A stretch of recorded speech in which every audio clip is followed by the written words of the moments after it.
समय हमारा प्रवेश हुआ था और वस्त्र परिवर्तित हुए थे। जब तक वस्त्र परिवर्तित नहीं हुए थे, आम सभा में जैसे आप बैठ जाते थे, उसी प्रकार गुरुदेव की प्रवचन को सुनने के लिए बैठते थे। प्रवचन का क्या आशय ये मुझे पकड़ में नहीं आता था, लेकिन दो कान हैं, हमें श्रवण करना है और आस्था के साथ हमें श्रवण करना है।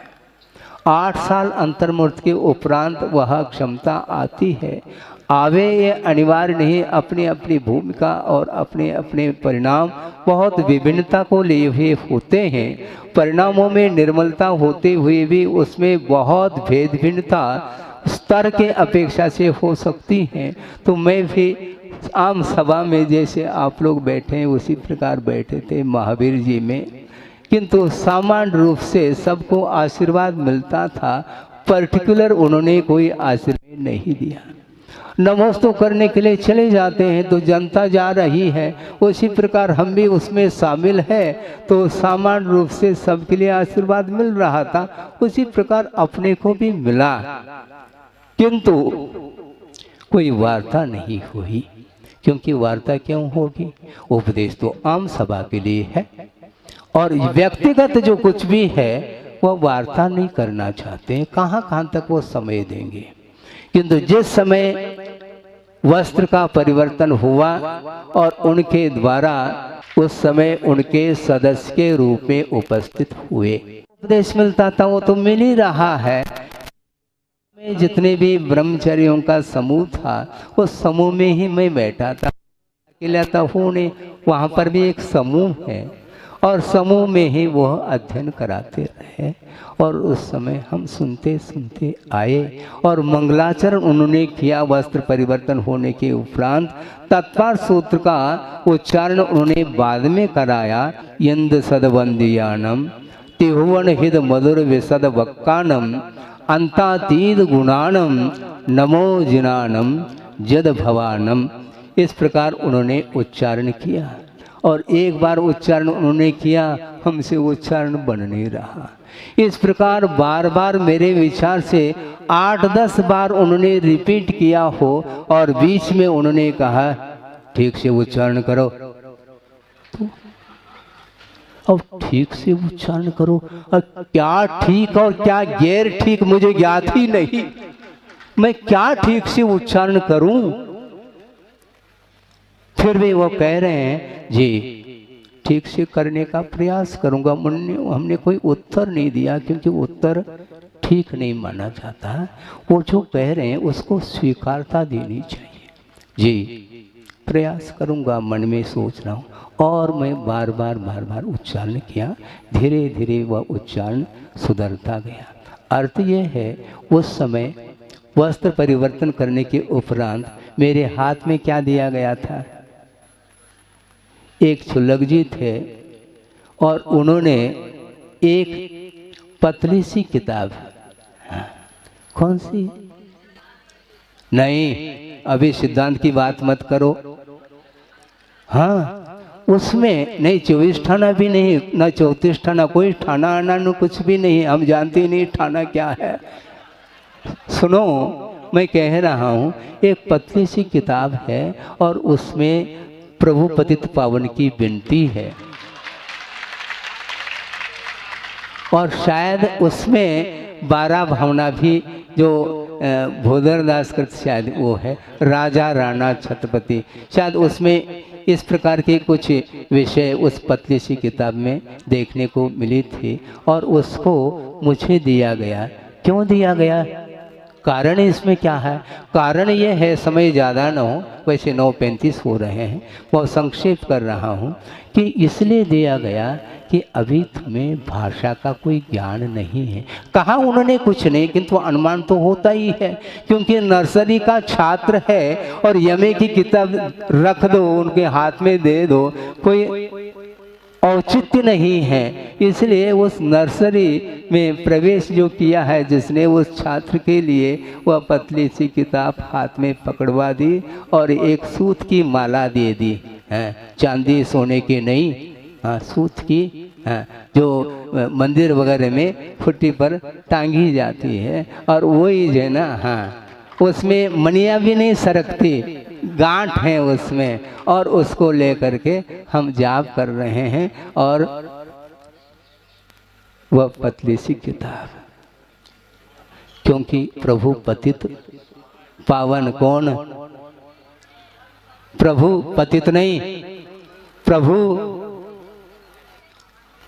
पतित वो पावन करने वाले हैं। मैं अपावन, प्रभु बोलो तो, हाँ, प्रभु पतित पावन, मैं अपावन, चरण आयो शरण जी, यो विरद आप निहार, स्वामी मेट जामन मरण जी। हाँ, ये पुनः वह पंक्ति आज आपके सामने रखी है। अर्थ ये है कि मैं नर्सरी का छात्र था, और उस समय अंगूठा छाप है, लेकिन ये ध्यान रखो, अंगूठा छाप तो है, किंतु कहाँ पर छापना यह भी बुद्धि का विषय नहीं बन रहा था। और आज यहाँ तक गुरुदेव ले आए हैं। आगे मैं ज़्यादा कुछ नहीं कहना चाहता, समय आपका हो रहा है कि वस्तुतः संसारी प्राणी संसार में जब तक रहेगा तब तक अपने आप को पतित का अनुभव करता है, और पावन बनने के लिए ही हमें कटिबद्ध होना है, पुरुषार्थ करना है। सही दिशा की ओर पुरुषार्थ जब तक हम नहीं करेंगे, जब तक पुरुषार्थ में समीचीनता नहीं आएगी, तब तक हमारा कल्याण संभव नहीं है। आत्म कल्याण करने के लिए एकमात्र परमार्थ भूत देव शास्त्र और गुरु का आलम्बन लेकर के भव समुद्र से हम पार हो सकते। आचार्य महाराज, उनको आचार्य ज्ञान सागर जी महाराज के माध्यम से, उनके मुखारबिंद से और उनके अनुभव के माध्यम से जो आचार्य गुरुदेव को प्राप्त हुआ, बहुत अद्भुत पुण्य का उनका योग रहा। और उन्होंने आचार्य ज्ञान सागर महाराज को उनके उपस्थिति में भी और उनके समाधिस्थ होने के उपरांत भी उनको हृदय में बिठाया, और निर्भीक होकर के और निर्भीकता के साथ ज्ञान का अर्जन करते हुए, और जो ज्ञान सागर महाराज जी के माध्यम से प्राप्त जो रत्नत्रय, उसकी निर्दोष आराधना करते हुए निर्मल परिणाम के माध्यम से रत्नत्रय को निर्मल बनाया है। और अपने जीवन काल में जो ज्ञान का अर्जन उन्होंने किया है, अब शायद ही कोई भी कर सकेगा। हमारे पास है क्या? आप लोग कहते हैं कि महाराज आप भी हमें सूत्र दे दो। सूत्र की रचयिता आचार्य हुआ करते हैं, और उन्होंने जो सूत्रों का निर्माण किया है, उसमें से किसी भी सूत्र को आप अपने बुद्धि का विषय बना लो, और उपयोग के माध्यम से उन सूत्रों की आराधना, उन सूत्रों की गहराई तक पहुंचने का पुरुषार्थ हमें भी करना है, और आप लोगों के भी करना है। बहुत अद्भुत विषय है, और पूज्यपाद स्वामी ने यह स्पष्ट किया है। प्रसंग धर्म ध्यान का है, वह आप लोग सर्वसिद्धि का अवलोकन कर सकते हैं। मुझे वह प्रसंग स्मरण में आ रहा है, कहाँ तक मैं आपके सामने रख पाऊँ यह अलग वस्तु, किंतु क्षोभम है आपके पुण्य के उदय से शायद वह भाव आपके सामने रख पाऊंगा। आज्ञा विषय धर्म ध्यान का प्रसंग है। पूज्यपाद स्वामी कह रहे हैं कि उपदेष्टु अभावात्, क्या कहा? उपदेष्टा का अभाव। ये ध्यान रखें, वे स्वयं अपने आप को भी उपदेष्टा के रूप में नहीं मानना चाहते हैं। हम लोगों के लिए तो सर्वार्थ सिद्धि का निर्माण करके महान उपकार किया है, और वे उमा स्वामी महाराज के द्वारा रचित जो तत्वार सूत्र है, उस सूत्र की आद्य टीका उनके द्वारा लिखी गई है, और सर्वार्थ सिद्धि में अपने आप को लघुता का एक भाव प्रदर्शित करते हुए लिखा है। हम और आप ये कह सकते हैं लघुता है, किंतु वह सिद्धांत का प्रतिपादन करते हुए उन्होंने लिखा है कि उपदेष्टु अभाव, विशिष्ट उपदेष्टा का अभाव होने के कारण ये एक हेतु है। उपदेष्टु अभावात कर्मोदयात, कर्म का उदय होने के कारण। मंद बुद्धित्वात, आप सुने, मंद बुद्धित्वात, हम लोगों की बुद्धि मंद है।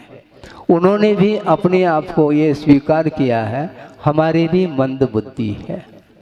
उपदेष्टु अभावात कर्मोदयात मंद बुद्धित्वात, और एक अंतिम एक और महत्वपूर्ण कारण बता रहे हैं कि पदार्थानाम अत्यंत सूक्ष्मत्वात्, पदार्थों की अत्यंत सूक्ष्मता होने के कारण सर्वज्ञ प्रणीतम आगमम प्रमाणीकृत्य, सर्वज्ञ भगवान के द्वारा प्रणीत जो आगम है, जो मूल आगम है, अर्थागम है, उसको प्रमाणभूत मान करके हम श्रद्धा का विषय बनाते हैं, तो उसका नाम आज्ञा विजय धर्म ध्यान। इस प्रकार आगे भी कुछ पंक्ति उन्होंने लिखी है, जो पंक्ति हमें स्मरण में आ गई उनको आपके सामने रखा। और यह सर्वार्थ सिद्धि में 9वें अध्याय में धर्म ध्यान का प्रसंग आया है, उसमें आज्ञा विजय धर्म ध्यान के प्रसंग में इसको रखा।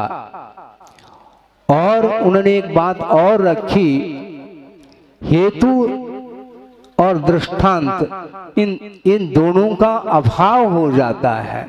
हम हेतु नहीं दे पाते हैं जिस समय, और दृष्टांत प्रस्तुत नहीं कर पाते हैं उस समय, इसको उस समय जो श्रद्धान का विषय बनता है, उस समय यह धर्म ध्यान का विषय बनता है, आज्ञा विजय धर्म ध्यान। हमें आज्ञा का पालन करना है। कहाँ पर क्या लिखा है इसका कोई अंत है नहीं, किंतु क्योंकि ये भी कहा है, सुना है, अंतो नत्य सुधीनम कहा।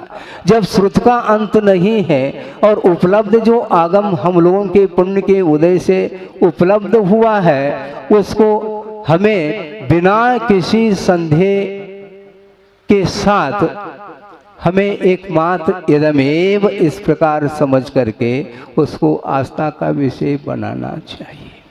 गुरुदेव ने एक बहुत अच्छा दृष्टांत दिया था कि आप लोग जानते हैं, एक हिमखंड है, एक बर्फ की डली जिसको बोलते हैं।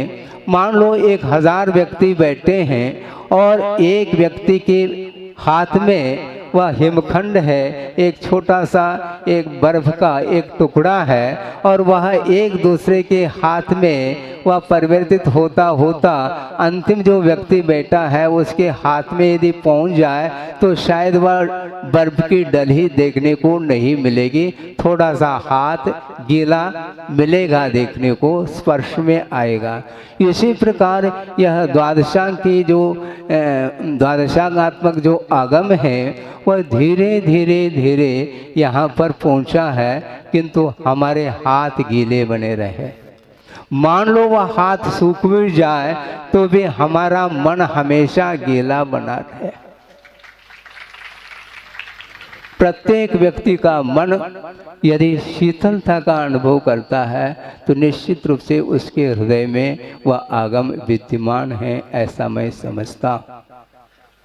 महान बड़े बड़े आचार्य होकर के भी वे अपने आप को लघु मान रहे हैं, और उसके माध्यम से ही कल्याण होने वाला है, उसके माध्यम से ही आत्मोन्नति होगी, और उसके माध्यम से ही वह आत्मिक शांति भी मिलने वाली है। भौतिक युग में शारीरिक सुख के साथ संसारी प्राणी चल रहा है और शारीरिक भूख मिटने के उपरांत भी उसकी मानसिक भूख बनी रहती है और उसकी पूर्ति के लिए वह क्या पुरुषार्थ कर रहा है उस क्षेत्र में आप लोगों को सबको ज्ञात है। गुरुदेव ने कहा था ये संसार का जब तक अंत नहीं होगा तब तक यह तुलनात्मक ही सुख मिलने वाला है आपको। अतुलनीय जो सुख है आत्मिक सुख वह शुद्ध परमेष्टि को प्राप्त होता है।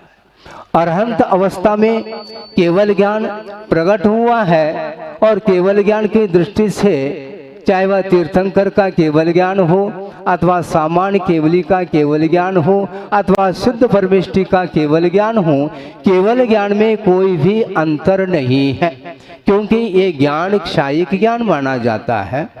ज्ञानावरणी कर्म के क्षय के कारण ही केवल ज्ञान उपलब्ध होता है और उस केवल ज्ञान में ऐसा कोई भी ज्ञेय वस्तु पदार्थ नहीं है जो वह केवल ज्ञान का विषय नहीं बन रहा हो।